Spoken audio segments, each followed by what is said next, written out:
2025 সালে বাংলাদেশ থেকে অদক্ষ শ্রমিকদের জন্য রোমানিয়ায় কর্মসংস্থানের সুযোগ রয়েছে। রোমানিয়া সরকার এই বছর প্রায় 1 লক্ষ বিদেশি শ্রমিককে কাজের ভিসা প্রদানের পরিকল্পনা করেছে, যা বাংলাদেশের জন্য একটি সুখবর।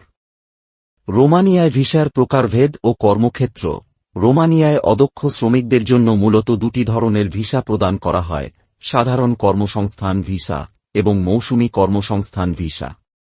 সাধারণ কর্মসংস্থান ভিসা 1 বছরের জন্য বৈধ থাকে এবং প্রয়োজনে নবায়নযোগ্য। মৌসুমী কর্মসংস্থান ভিসা 6 মাসের জন্য বৈধ, যা কৃষি, পর্যটন এবং আতিথেয়তা খাতে অস্থায়ী কাজের জন্য প্রযোজ্য। অদক্ষ শ্রমিকদের জন্য প্রধান কর্মক্ষেত্রগুলির মধ্যে রয়েছে কৃষি খাত, ফসল রোপণ, সংগ্রহ এবং প্যাকেজিং।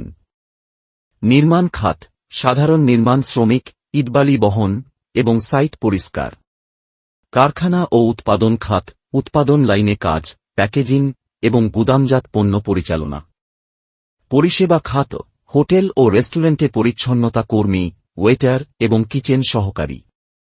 এই ভিসাগুলির জন্য আবেদন করতে হলে আবেদনকারীকে রোমানিয়ার কোনো নিয়োগকর্তার কাছ থেকে চাকরির প্রস্তাবপত্র থাকতে হবে এবং সংশ্লিষ্ট কাগজপত্র সহ আবেদন জমা দিতে হবে।